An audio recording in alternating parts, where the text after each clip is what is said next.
Okay, I'm back with another video, and you will notice that I am not in it. I'm actually filming a little compact mirror instead, because, I'm just kind of focusing on little objects around my house so that I don't have to be in it. Okay, so I got this video response letter or message from Humble Revolver. This is the second time I'm going to respond to this person. And I'm going to read what he said, and then I'm going to respond to it, or at least give my opinion on it. Okay, he says, or she says, Humble Revolver says, the ego uses all thoughts of past wrong as its opposing reasoning as to why we are absolutely justified in our vengeance.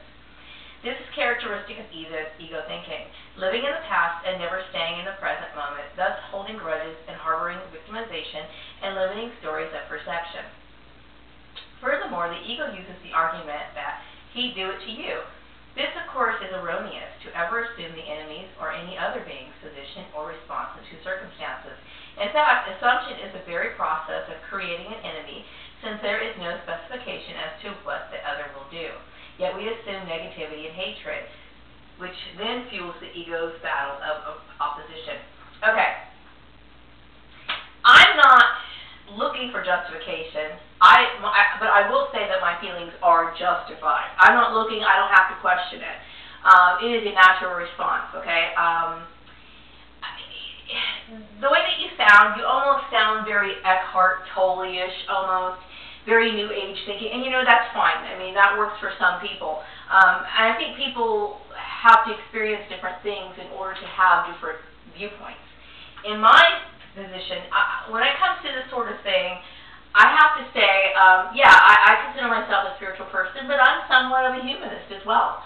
I believe that when people create this sort of drama, they are deserving of exactly what they have wished onto me. These people never wished me any good, and it's obvious, okay? So none of this is assumption. It says, this is characteristic of ego thinking, living in the past. Okay, I'm not living in the past.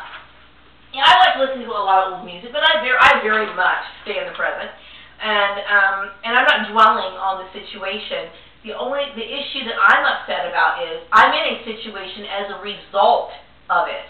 Okay, and they made it very difficult for me to get on with my life. Okay, so at this point, I wasted about 3 years sending out resumes, going to job interviews, some in other towns, only to be psychologically traumatized by people who knew exactly what they were doing.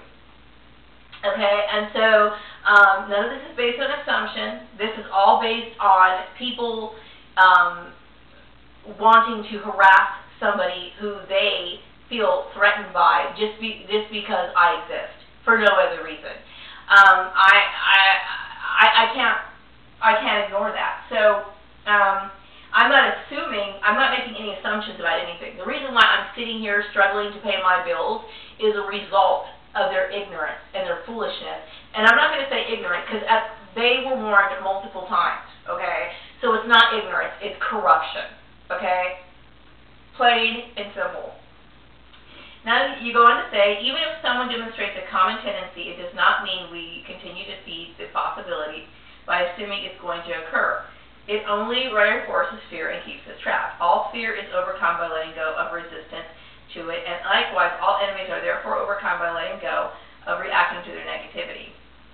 Retaliation, resistance, hazing, argument, anger, fighting, vengeance, etc. Every time one chooses love and forgiveness, one is overcoming ego tendencies.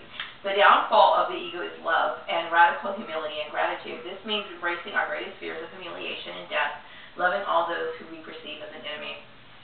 That's a philosophy or a doctrine that you may choose to follow. I don't believe that. I don't. Now, do I believe that we should love people? When I mean love people, I mean I respect people the way and treat people the way that I want to be treated. When it gets to the point of what these people have done, there is, in my mind, I can't feel anything for them. Okay, but I know that it's not healthy for me to dwell on it. So the only thing I can do is pick up and move on. And I'm being realistic, okay? Some people, if you have it in you to love your rapist, go right ahead. You go ahead and do that. I'm going to fear that person to the point of where I don't ever want to see them again, and I'm going to think of them as crazy. Every time I will think of the members of the collective, I'm going to cringe and I'm going to experience anxiety because these people tried to kill me. Okay? Yeah, I mean, you know, I understand people want to see the world in love and light and positive thinking, and I'm not trying to bash that, you know. I, for many years, walked around holding that view. Oh, love your neighbor. I mean, I do. I do in a sense that I believe in respecting their right to live. I don't believe in taking from them, threatening them in any way, shape, or form. I live and let live. That's how I show love, okay? Now, there's different kinds of love, as you will read in the Bible or whatever kind of philosophy that you follow. There's different kinds of love. Like, for example, there's the love that I feel for my husband. There's a different kind of love that I feel for my son. Okay, there's a different kind of neighborly love that I would express to just any other person.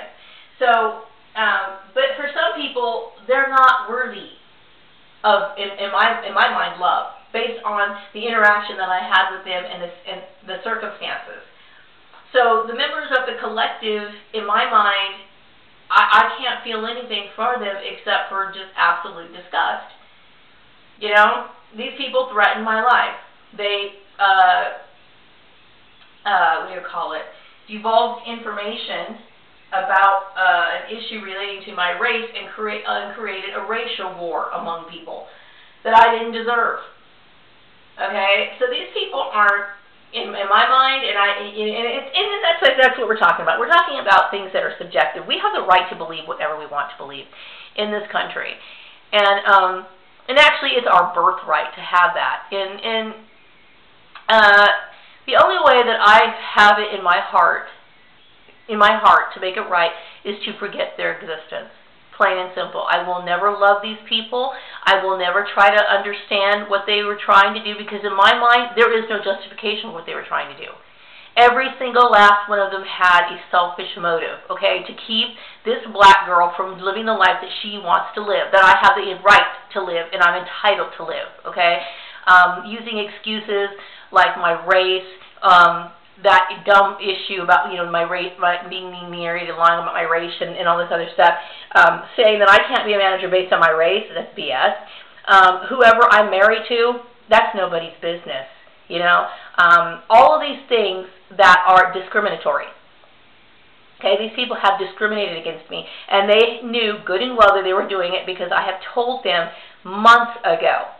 Okay, they knew this, so they went and did it anyway. These people are dangerous, okay, so there is no love in my heart for them, okay, and I understand you could tell me all these things, and people can tell me, you know, how I'm supposed to feel. I'm being realistic, and I am a realist. I don't let little flowery, unrealistic thoughts float in my head, not at all. I don't see any point to it. But I mean, I appreciate you expressing your concern, you know, and I did a lot of videos. I'm kind of getting off subject. I think I pretty much responded to this video, but, you know, I did a lot of videos yesterday. I mean, I had so much in my head, and today I had up my calendar to start looking for work in other locations, and I'm still not quite ready yet. I do feel better about, I don't feel so unfocused, but I'm still not quite ready to look at want ads. I'm not quite ready to do it, and it's not because I'm hesitant, because I just want to stay here and hope that everything's going to be okay. No, I realize it's too traumatizing, okay? But I need some time. I'm using this time to heal and get my thoughts together. Okay, I have been psychologically tormented and traumatized multiple times at the job and outside of the job. And there's no way in the world that I'm going to find it in my heart to forgive these people. And that's the way it is, you know. I mean, the only way I'm going to forgive is because I can forget it, and I have to move on. I have to not think about it ever again. I don't care about any of those people. These people, to me, are evil, plain and simple. And they are not worthy of my love. They're not worthy of anything of mine. I wouldn't give them a clot of my shit. Seriously, that's exactly how I feel about them. And if I come off as seeming too rough or whatever, that's exactly the way I need to express myself.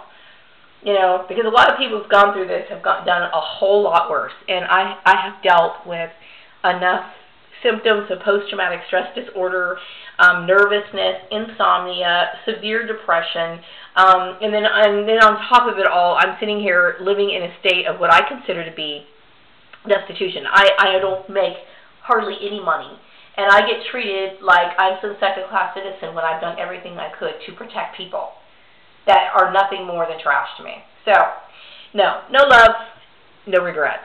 Take care. Have a wonderful Sunday, by the way.